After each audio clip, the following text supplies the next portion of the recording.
Your Excellencies, distinguished guests, it's my pleasure to meet you for the luncheon.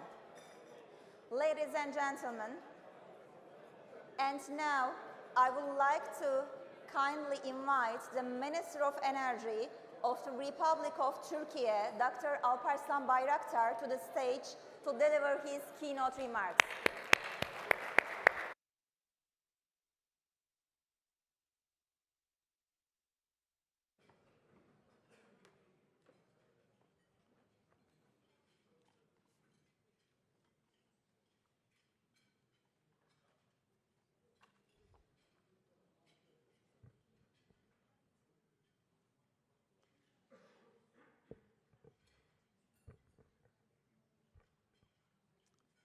Distinguished participants, dear colleagues, dear friends, members of ATC, ladies and gentlemen, I'm very delighted to address you today at the 39th American-Turkish Conference.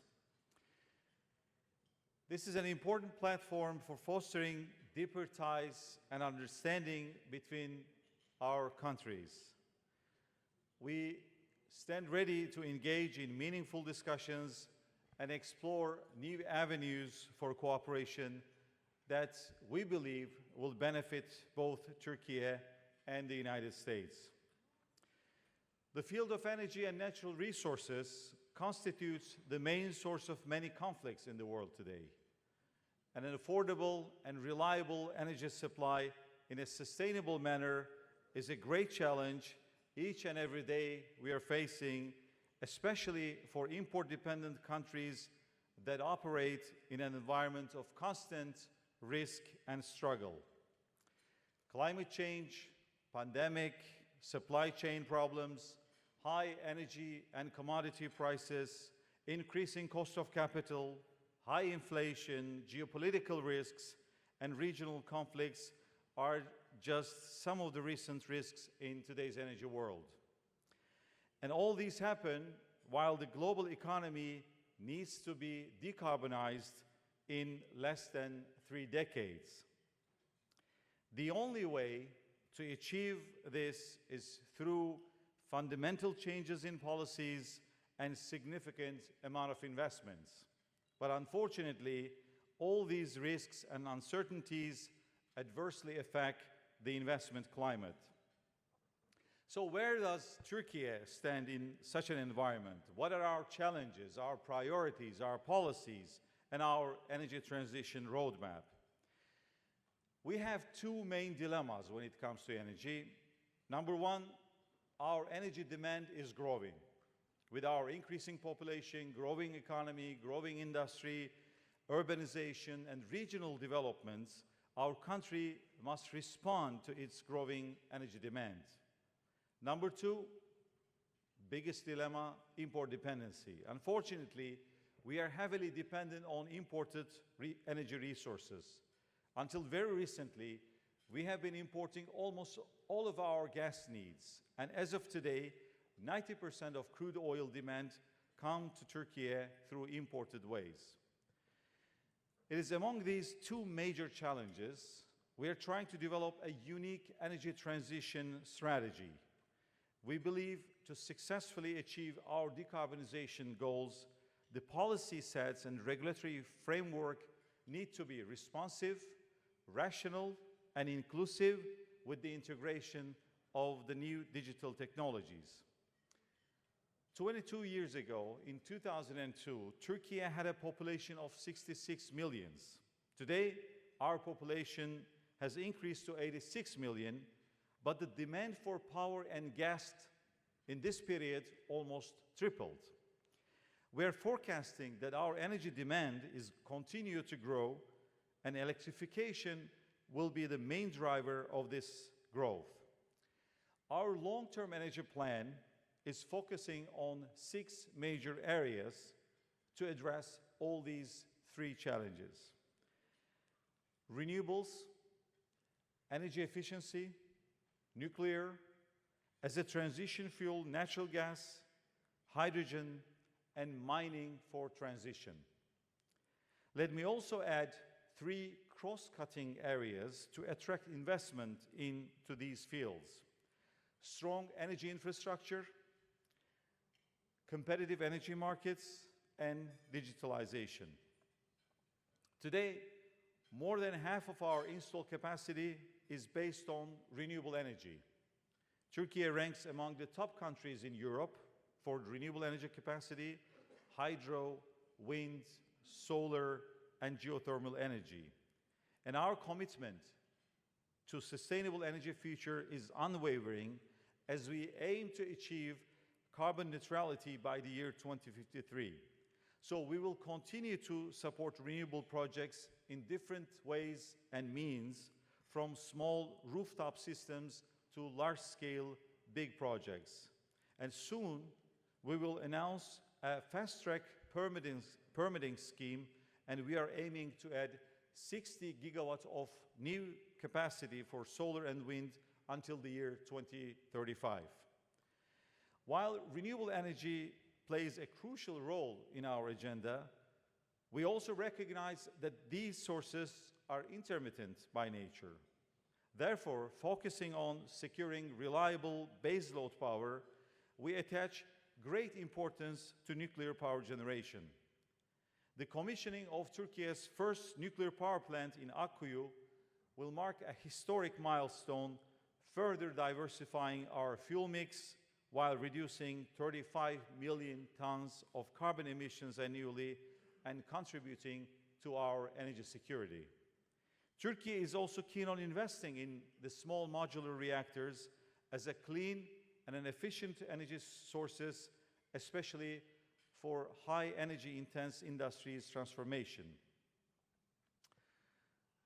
Dear folks, the cheapest energy is the energy we save. In 2017, we have enacted our first National Energy Efficiency Action Plan.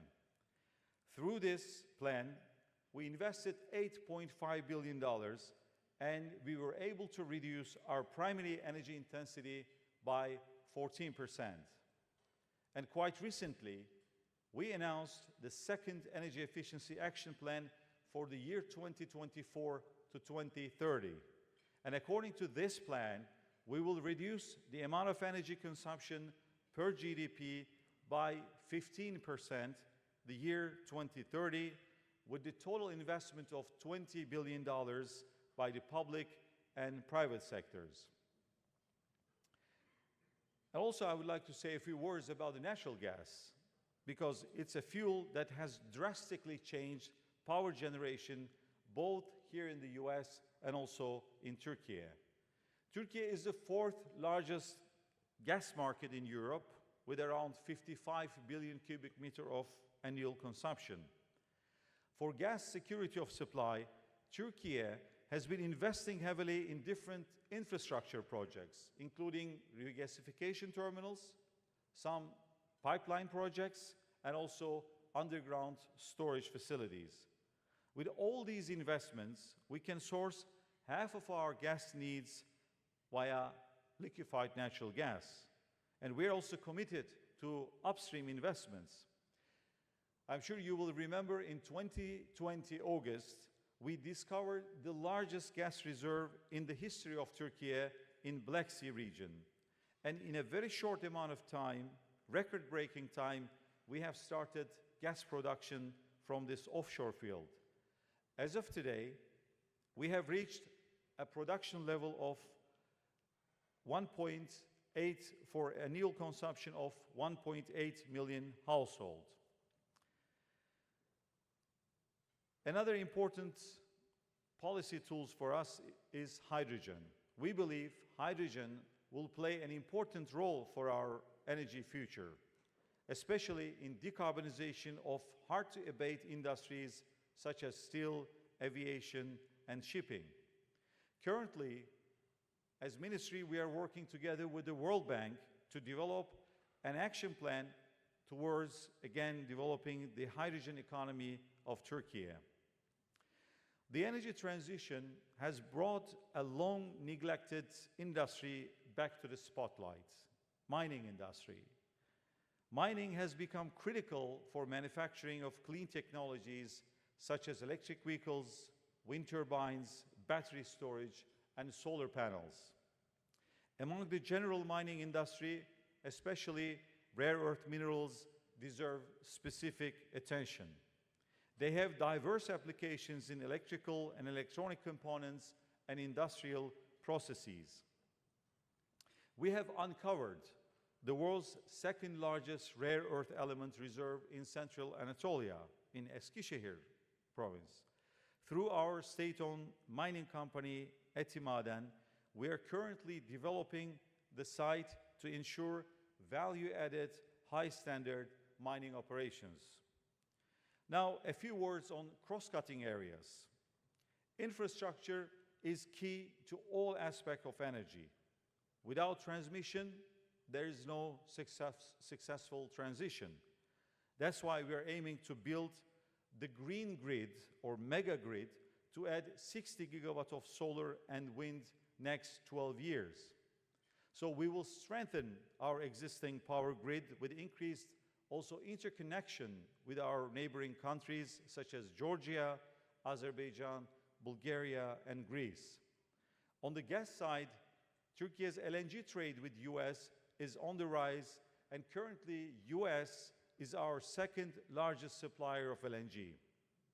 And I believe LNG cooperation between Turkey and the United States has significant growth potential, and increased volumes will contribute to Turkey's and regions, especially Southeast European regions, supply security. We need to work very closely to increase our interconnection capacities between Bulgaria and Greece to supply more natural gas for especially, again, for this Southeast European region. Regarding markets, in 2002, we decided to liberalize and open up our energy markets in Turkey. Since then, we have successfully integrated private sector into our expansion, and installed capacity of the Turkey has increased from 32 gigawatt to 108 gigawatt over this 20-year period, and mainly through these private investments. And now we are aiming to introduce a new reform plan to have fully competitive energy markets, to attract more private capital into our energy markets, and more level playing field for the investors in power and gas markets. We also want to create well-functioning emissions and mineral markets in Istanbul Finance Center. Finally, I would like to talk about digitalization and its impact on our industry.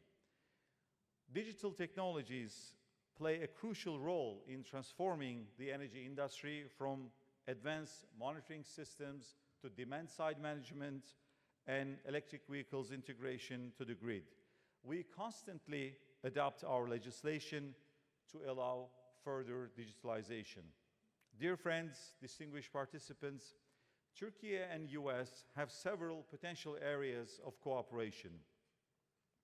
The number of areas are growing as energy transition has become an undeniably reality of our industry. Areas like renewables, critical minerals, and LNG are among many. Not only in our respective countries, but we can also cooperate in third countries and also in different regions. Yesterday, we kicked off the energy and climate dialogue mechanisms with Secretary Granholm, and these platforms will provide us a valuable framework for advancing our cooperation in key areas that are central to both our nation's energy strategies. We are aiming to open up this platform for private investors from this very important Turkish-American business community. To conclude, I would like to say, as Turkey, we are fully committed to have a better, cleaner, and sustainable energy future for all. Our joint action in this strategic area requires strategic partnership, which we look forward to have, and so we are ready to enhance our bilateral cooperation with the United States in the field of energy and minerals, and welcome you all to join us in this important journey. Thank you very much for having me, and I look forward to have a very fruitful meeting, all of you. Thank you very much.